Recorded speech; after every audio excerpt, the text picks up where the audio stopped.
ECOWAS summit is underway in Abuja.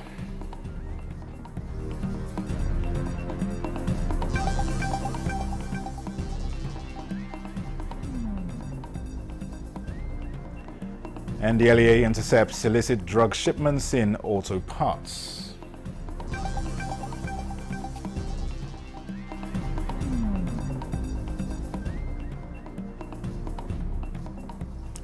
And Nigeria's crude production to increase by 30,000 barrels per day as Vice President Shettima unveils Nigeria's oil facility in Dubai.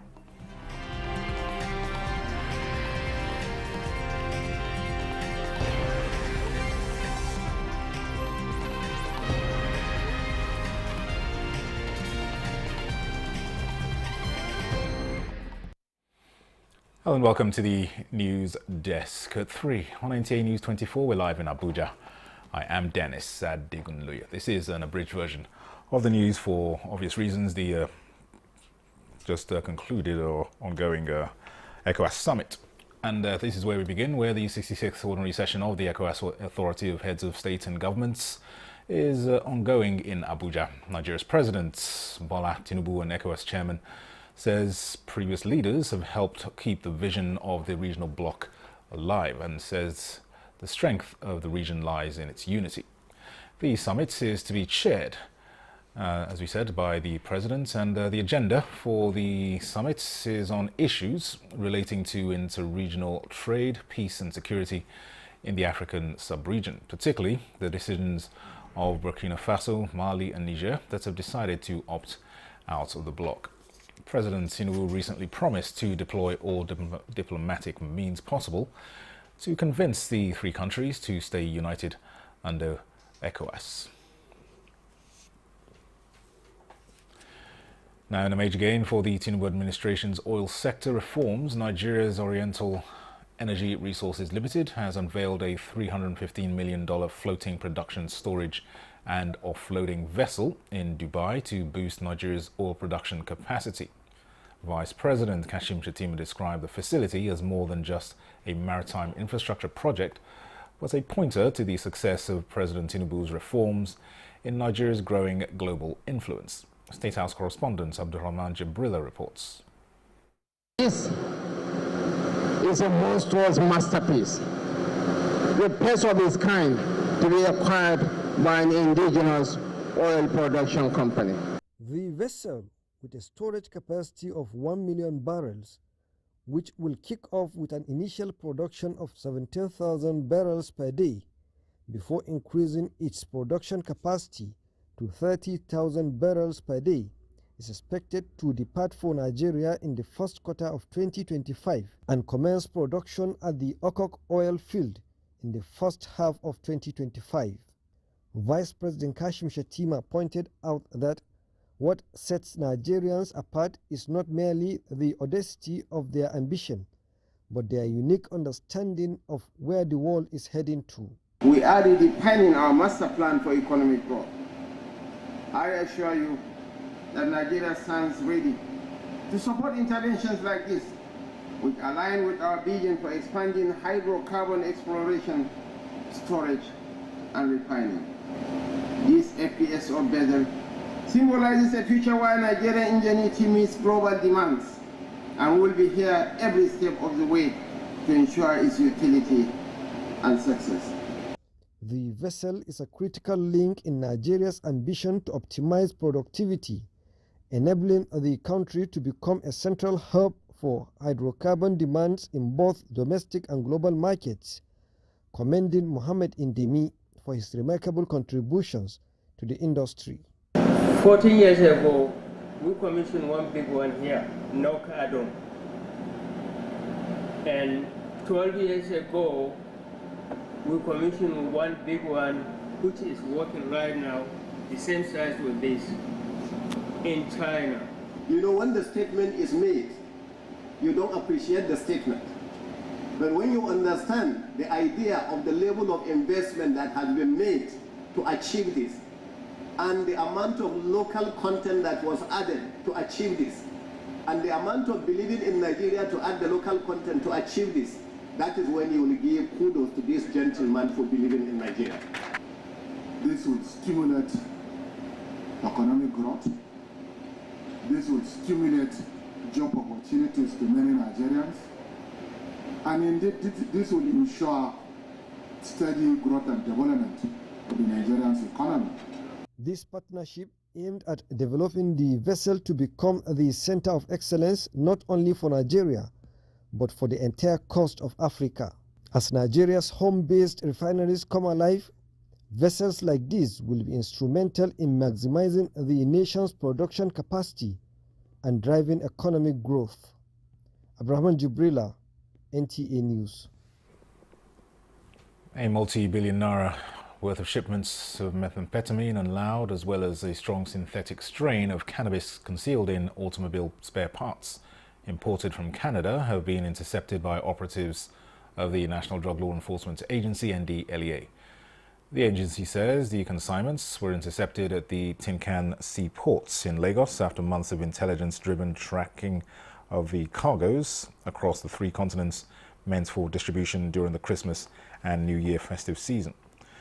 Not less than 5 kilograms methamphetamine hidden in a bag wrapped in bed sheets that came in a Toyota Camry car were recovered. A businessman linked with the consignment was promptly arrested in what was said to be the largest catch in the history of NDLEA anti-narcotics operations. Similarly, at the Port Harcourt Port Complex in River State, no fewer than 636,000 bottles of codeine-based syrup worth more than 4 billion naira were intercepted in shipments from India on Monday 9th, Wednesday 11th, and Friday 13th December. These seizures were made during a joint examination of 4 containers by NDLEA officers, men of customs, and other security agencies at the ports following credible intelligence on the shipments. Barely a week after she bagged an honorary doctorate degree from the Federal University of Technology, Owerri, Nigeria's First Lady, Oluremi Tinubu, has been conferred with a similar award, this time an honorary degree of Doctor of Administration by her alma mater, Obafemi Awolowo University, Ile-Ife. State House correspondent Adeni Taiwo reports that she received the award at the 48th convocation ceremony of the institution. From Owerri in Imo State to Ile-Ife, Osun State, on another visit to her alma mater, Obafemi Awolowo University, Ife, where another honor, a doctorate degree in public administration, awaits her at the 48th convocation ceremony.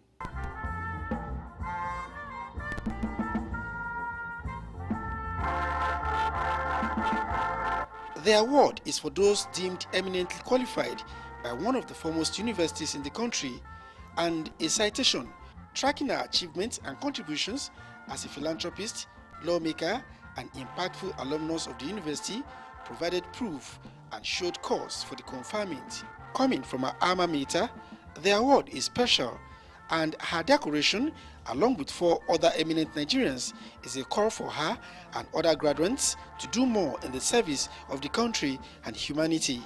I would like to charge you, as you move on in life, that Nigeria should be first place on your agenda, as this nation belongs to all of us.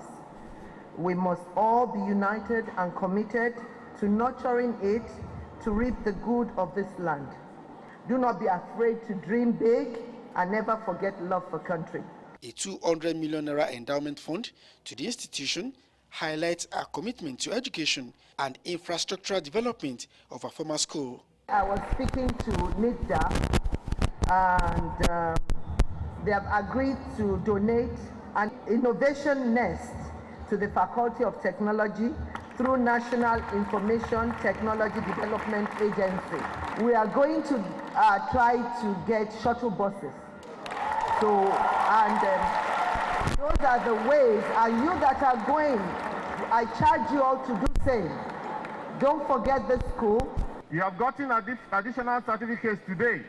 Let this moment spur you to engage in rigorous thinking about what you can do to create jobs and wealth for yourselves and employ others to work for you. Addressing the graduates, Chancellor of the University and Etsunupe, His Royal Majesty Alhaji Yahaya Abubakar urges them to deploy the skills acquired at the university to provide solutions to challenges facing the country. You must demonstrate to the world that you are indeed truly a product of sound education. You have not just earned a higher degree, you have unlocked a world of opportunities and possibility. I'm sure with unswerving support of the entire university community, our institutional vision and mission of transforming the institution into a cynosure of academic excellence will be a reality. This is the third honorary award to be conferred on the First Lady by Nigerian universities in the last 1 month. From Obafemi Awolowo University, Ife, Adeniyi Taiwo, NTA News. We'll have more reports after this break. Stay with us.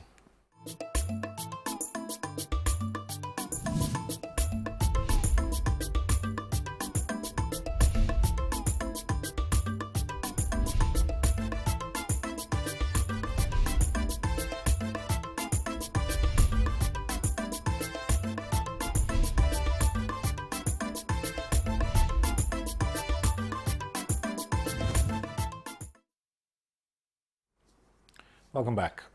Lieutenant Changfe Megari has made history as the first female pilot in the Nigerian Navy since its inception in 1964.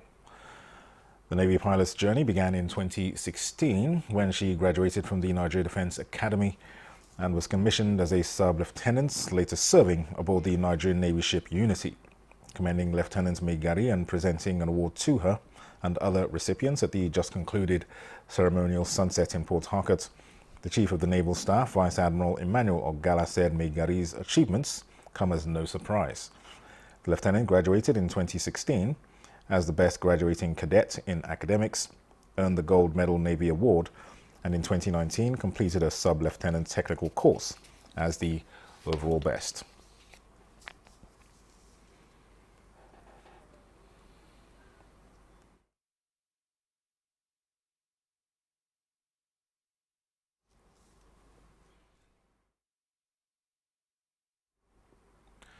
The National Emergency Management Agency is strengthening measures against the occurrence of fire outbreaks across the country, often heightened during the Harmattan season. This is with the inauguration of emergency management volunteers expected to educate communities, identify risks and respond promptly to emergencies. Mercy Fabi reports. Nigeria has faced significant fire outbreaks during Harmattan, especially in densely populated urban areas and markets, often leading to avoidable devastating loss of lives, property and livelihoods. This inauguration and sensitization of emergency management volunteers, organized by the National Emergency Management Agency, MENA Operations Office, was therefore to train and sensitize the volunteers to reverse the trend and serve as agents of change. Since emergency management volunteers are backbone of grassroots response to disasters and first line of defense, it is necessary to equip them with prerequisite knowledge to enable them in turn educate communities, identify risks, and respond promptly. The key objectives of the training and sensitization is to, among other reasons, enhance awareness, build a culture of preparedness, promote community collaboration, as well as strengthen prevention. We taught a lot of things, disaster management, and how to prevent fire. When there is a fire outbreak in the school or somewhere that I'm present there, I can do some practical shows here. NEMA, in collaboration with other disaster risk management organizations, is driving the fire prevention and management crusade. In Mina, Mercy Fabi, NTA News. In commemoration of International Day of Persons Living with Disabilities, the disability community of Karamajiji has benefited from some Nigerians who came to empathize with them and show some love. Tomorrow's vision for the nation's foundation was in Karamajiji, in line with its annual tradition of supporting the needy with essentials for daily living, including food items, toiletries, clothing, and other goods. The beneficiaries were overjoyed at the show of love from the foundation, commending their efforts and expressed renewed hope for better days ahead.